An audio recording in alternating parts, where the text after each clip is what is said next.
Hi, sorry, I might not look the best or have the best lighting, but that is because it's 3 o'clock in the morning, and welcome to my world.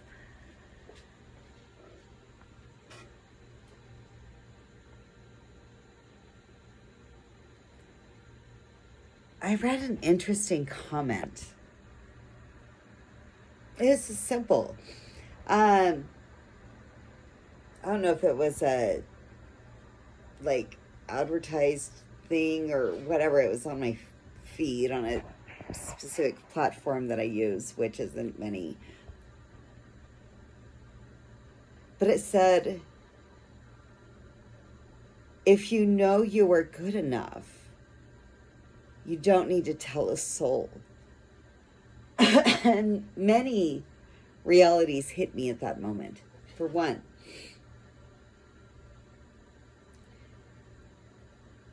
we should never have to tell anyone or justify that we're enough.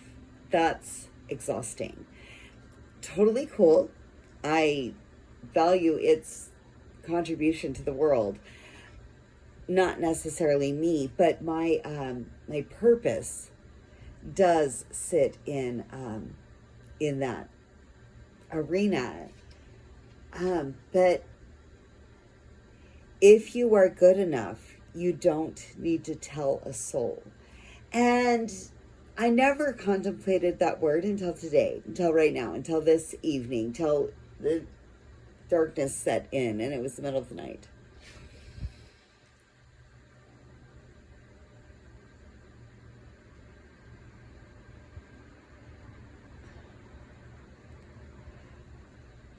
You don't have to tell a soul.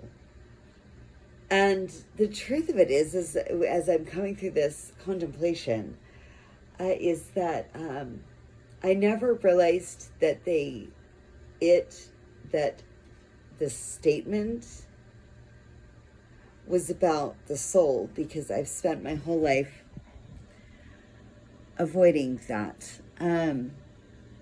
This is part of our beautiful experiences of being human, is that we get to ignore that. I mean, that's big. When you're talking at a soul level, you start to think of the bottom of your shoe.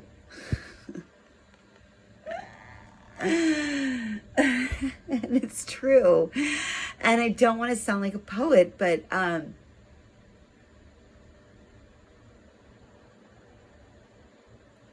when you just let that go, the fact that facing your soul is hard, and I can't look, it's okay. I mean, I'm just human. You gotta forgive me. All right, that looks more like me. Ish. All right, whatever.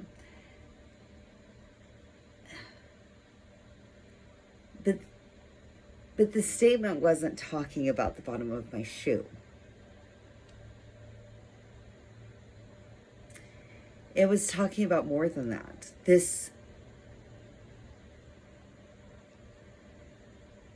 strength within that it's not that we're afraid of it like the boogeyman, a spider. We're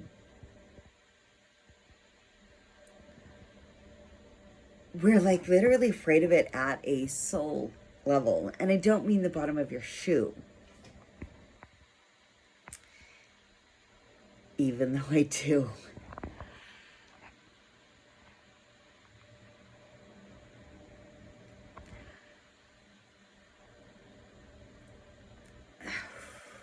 The soul is super deep. It's like, everything's gonna drive me nuts because I've been busy. So watch me human out up on this phone. I actually feel like this is exactly what I'd want to share this week. I mean, happy eclipse season. We're coming out of a solar eclipse, which the Northern Hemisphere, that does include the United States, the whole entire United States, did not get to witness, but it still happened. The final solar eclipse of 2025 at 29 degrees of Virgo.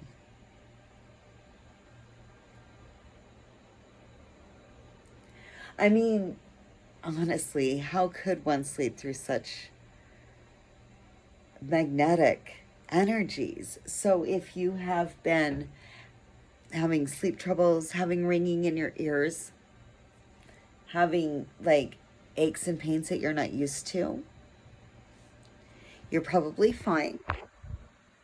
If there's more than that, maybe you need to see your doctor. Maybe you don't. I cannot speak on that. But I do want to speak on your strength.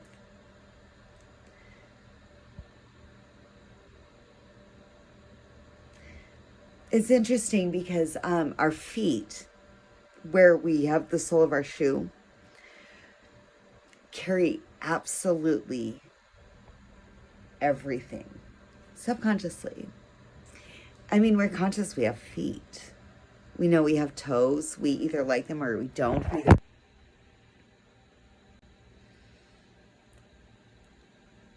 didn't realize it was paused. I think that we were somewhere around the sole of your shoe. And the sole that we ignore or we put it over there because seems so big. But if you want to think about the sole of your shoe,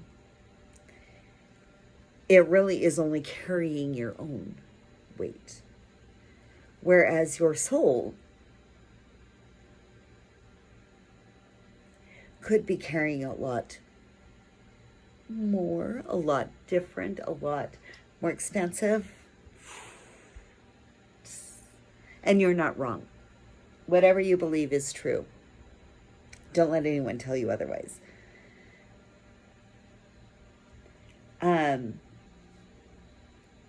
But I had kind of gone down a beautiful rabbit hole. And later realizing that my recording was paused. And so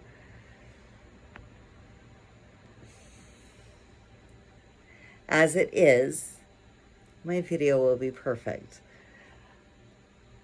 I think in that course of video, I fixed my hair like 3 or 4 times, and like, I'm gonna have to keep doing it because like, my hair is awesome when it's like oily and just gross, because I make it, I'm a stellar heroin shake, right?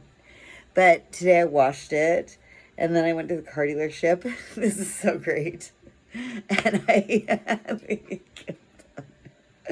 I went to the car dealership where I wasn't planning on buying a car. And if I did, then I want a Kia Sorento. So I got to the car dealership and I bought a Nissan Armada. Dude, this car is so badass that I literally left it in the carport and walked to the gas station.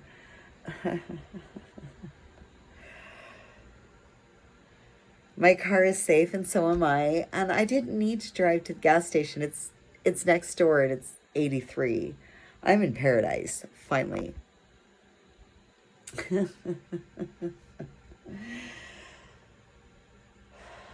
And by finally, I literally mean that I saw that it snowed up in the Uintas, like, yeah, Utah, you guys go ski.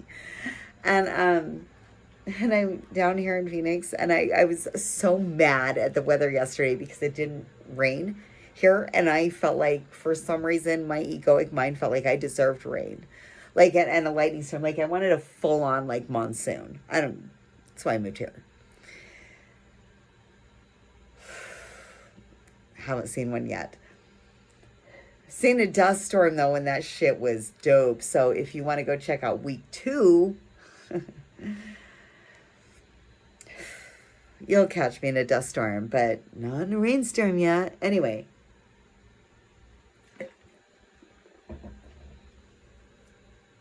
I've had a telling month. By telling, I mean storytelling. I mean, if you take a moment of your experience and realize the immensity of a chapter that writes, one moment, take a moment, take one moment in your life and realize the extensiveness of that chapter. And this is why I can't write my own book. And so probably also why I quote unquote authoring equality is because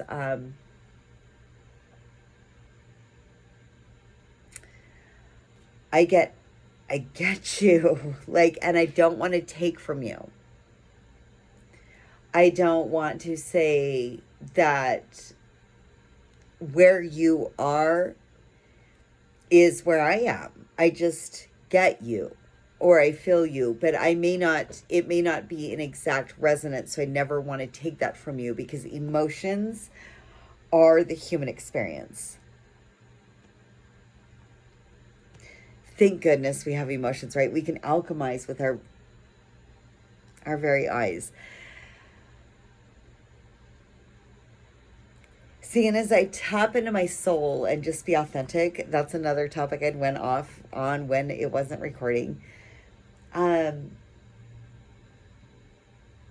Is that I do have really important things to say, even though sometimes to me they seem so simple and innocent. That's a gene key that I have. But to others, it ignites an absolute doing within them. I can't contain it or control it. It just is. It's probably one of my favorite aspects because I can do it without paying an ounce of attention. I will trim my eyebrows by next weekend. I'm serious. This is where we are in all of this quote unquote matrix. Because, like, trust me, I want to be as pretty as you. And I am.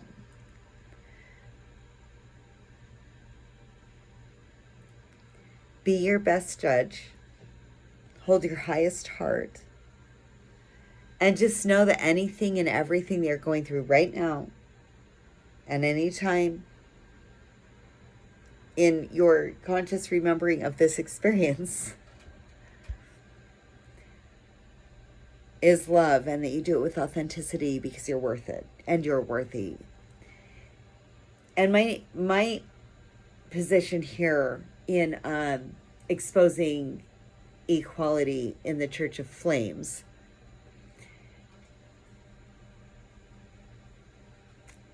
has homework. And I hope you're up to the challenge. I want to thank you so much for joining tonight. Please do like, share, subscribe, and please, if you want to comment, let's get this conversation going. I will leave a link in the comments that can connect you to how to donate to our church and our foundation and our growth. So I want to thank you for the time tonight. I hope it was weird. And I hope that over the next week you take note, just a little note of those moments when authenticity not only showed up for you in a way that it stopped you. You know what I mean. There was a breath of recognition. And take note of that so that as you're moving forward in your journey, you are aligning with those breaths, because they will lead you to doing what you love to do and nothing else. And that's what we deserve. I thank you so much for joining me, and you have a blessed week. I'll see you soon. Bye-bye.